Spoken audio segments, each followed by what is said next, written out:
É com muita alegria que nós trazemos aqui para você, que acompanha as redes sociais do Catequistas Brasil, um conteúdo muito especial. Confere aí.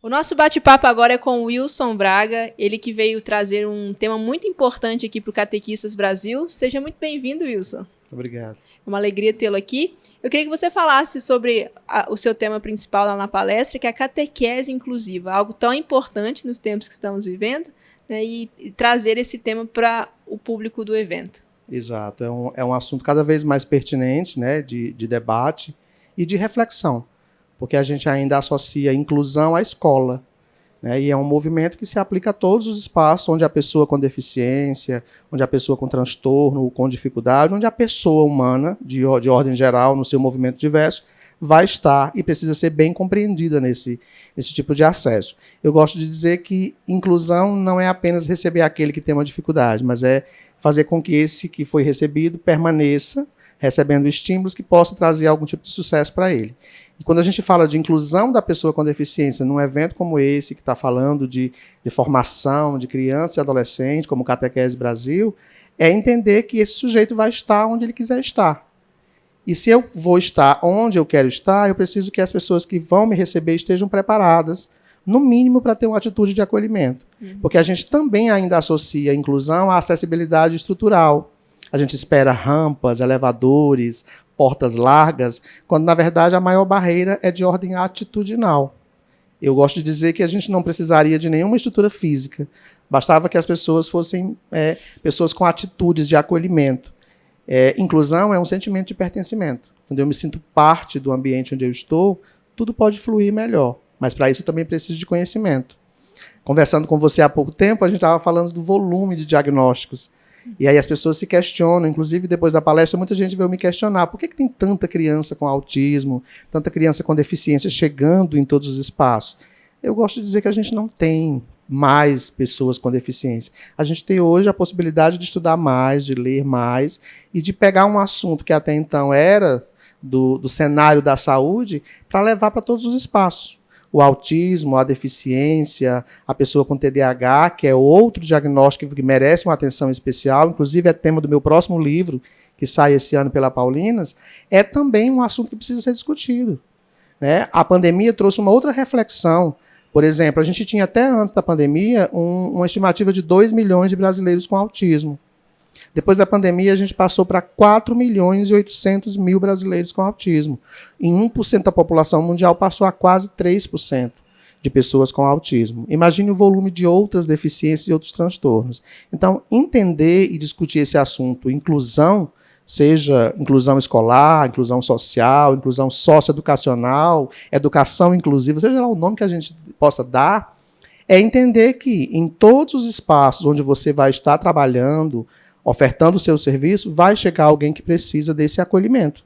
E a gente não vai estar preparado e precisa estar buscando por esse preparo o tempo inteiro. Foi essa a grande proposta de me trazer para conversar com esse público, que foi realmente um público que lotou ali o ginásio. E como que você voltou o seu olhar para essa causa? Eu sou terapeuta ocupacional, sou licenciado em biologia e sou pedagogo. Então, ao longo de 27 anos de trabalho, eu me especializei 13 vezes e fiz mestrado 3 vezes. E atuei como terapeuta ocupacional por 22 anos. A minha maior demanda de crianças e adolescentes em atendimento era de deficientes e autistas. E por passar a debater e a militar pela inclusão da pessoa com deficiência, acabei enveredando pelo cenário de palestras, de formações sobre o autismo, e acabei pegando tudo que eu levava para as palestras para escrever meu primeiro livro, que foi O Autismo Azul de Todas as Cores, em 2018, que até hoje tem sido um guia de orientação para leigos, para familiares, que muitas vezes não conseguia entender sobre esse assunto, porque normalmente você encontra livros com artigos científicos, técnicos demais, onde você lê e sai mais confuso. E a proposta do livro foi levar uma fala clara, simples, onde aquela pessoa que nunca ouviu falar sobre esse assunto possa compreender e dessa forma minimizar o preconceito que a gente ainda carrega de ordem estrutural sobre esse tema. E na prática, como que seria essa inclusão na catequese? Entender que todos que estão ali de alguma forma precisam ser acolhidos a partir da sua singularidade. A sua pergunta é bem interessante porque a gente sempre associa a pessoa com deficiência esse movimento de inclusão. E o inclusão é para o negro, é para a mulher, é para o índio, é para a pessoa com deficiência, é para aquele que não teve a chance de estudar, é para o magro, gordo, baixo, alto. Inclusão é para todos que compõem a diversidade humana. E a gente ainda, em sala de aula, ou na catequese, ou em qualquer outro espaço onde você recebe grupos de criança, adolescente ou até de adultos, a gente ainda tem um modelo enraizado de homogeneidade. Né? A pergunta que eu fiz pela manhã foi: o seu plano de trabalho para a catequese contempla todos as suas crianças e adolescentes? Tem sempre alguém ali que não sabe ler, que não sabe escrever, que tem um tempo e um ritmo diferente. Então, inclusão é isso, é você olhar para esse grupo, que independente de qualquer diagnóstico, entender que são sujeitos diferentes. E que eu tenho que encontrar caminhos diferentes, que é o que a gente chama na educação de adequação curricular, para que todos possam ter acesso ao que você quer levar. É para falar de Jesus, é para falar sobre a Bíblia. Vamos encontrar caminhos alternativos que todos possam compreender o que você quer levar desse assunto.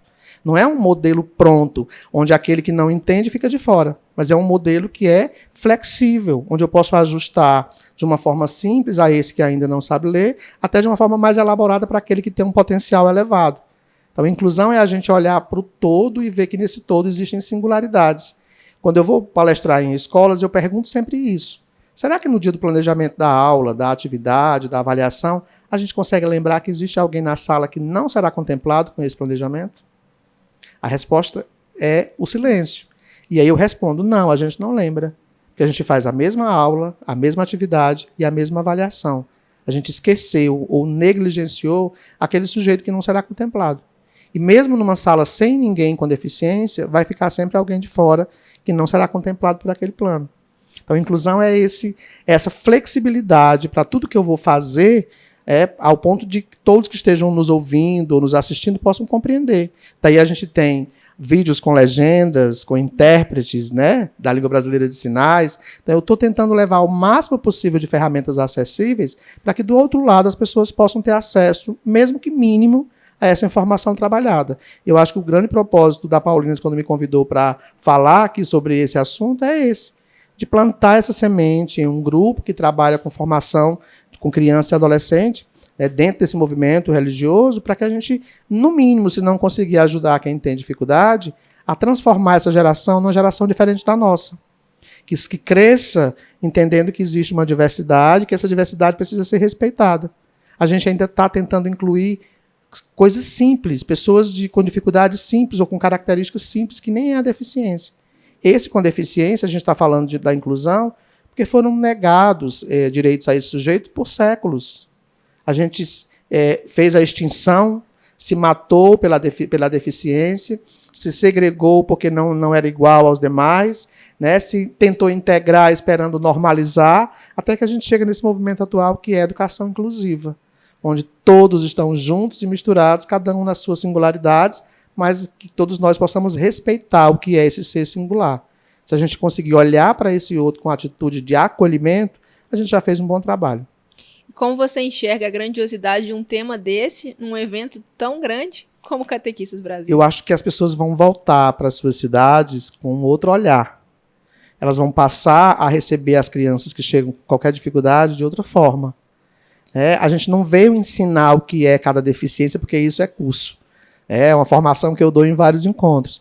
Mas a gente veio deixar aqui uma semente de que aquele sujeito que está ali, ele precisa ser recebido da melhor forma possível. E eu tenho certeza que à medida que você ia falando, elas já deviam pensando, né? O fulano... Não, todos se identificam. Uhum. Tanto que depois da palestra eu fui abordado por várias pessoas lá embaixo, se sentindo representada. Você falou que eu vivencio, você tocou em pontos que eu vivencio todos os dias. Ainda tem uma catequista que não sabe lidar com essa pessoa que tem uma diferença e nem quer aprender a lidar, né, sobre essa questão. Aí eu digo, a gente não está mais na era de sensibilizar você para receber quem tem qualquer deficiência. É um direito de todos esse acesso em qualquer lugar. Então a hora é de lembrar, é obrigação sua receber com qualidade. A pessoa com deficiência vai estar onde ela quiser estar. E quem vai receber tem que estar preparado ou tem que estar se preparando o tempo inteiro. Se fosse de forma diferente, a gente não iria deixar que ninguém chegasse nas famílias com deficiência, porque nenhuma mãe planeja ter um filho com deficiência. Ela precisa modificar a sua vida, se repaginar o tempo inteiro para ofertar qualidade afetiva, qualidade de apoio. E todo esse movimento que a gente tem hoje, ele também é graças a esse movimento da família, que fez com que leis acontecessem, que fez com que as escolas entendessem que esse espaço é de direito de qualquer pessoa, né, que está levando essa reflexão para outros espaços, como o catequese, né, que cada vez mais tem recebido crianças com deficiência, com autismo, com TDAH, e que às vezes se vê impotente porque nunca estudou sobre isso, se preparou para lidar com sujeitos sem qualquer dificuldade. E aí eu volto a repetir, quem é que não tem alguma dificuldade? Se você disser que na sua casa ninguém tem dificuldade, eu vou dizer que você pode não estar falando a verdade. Você jamais vai educar 2 filhos seus do mesmo jeito. O amor é dado igual, mas a educação é diferente porque são sujeitos diferentes. Para um você orienta de uma forma, para outro você tem que encontrar diversas formas de orientar. E ainda assim pode ser que não saia como você pensou. Isso se aplica em todas as situações. Maravilha. Eu queria que você deixasse um convite para a próxima edição do Catequistas Brasil, para as pessoas acompanharem as palestras e também, quem sabe, abordar novamente esse tema, né? Sim, já fui convidado ali para o próximo, que vai ser no próximo ano, inclusive já trazendo uma outra temática, que é falar especificamente sobre o autismo e sobre o TDAH, que representa 13% dos alunos em idade escolar, está cada vez mais presente em criança, adolescente e adulto, que vai ser pauta da minha próxima fala no próximo ano aqui, se Deus quiser, conversando mais uma vez para continuar esse trabalho de disseminar informação sobre inclusão. Quando a gente dissemina e torna-se multiplicador desse assunto, eu acho que a tendência é a gente naturalizar, transformar esse assunto em menos pesado, de uma forma mais romantizada, eu gosto de dizer assim, porque já é pesado demais a gente falar de um assunto que nunca teve espaço, que nunca teve acesso. Então, o convite fica aí para o próximo evento, para a gente falar sobre TDAH, que é o meu 3º livro pela Paulinas, e continuar falando de autismo e dos assuntos que vão ainda surgir ao longo desse ano inteiro. Maravilha. Muito obrigada. Por nada, é um prazer. E não se esqueça de já fazer a sua inscrição para o próximo Catequistas Brasil. Um grande abraço. Chama,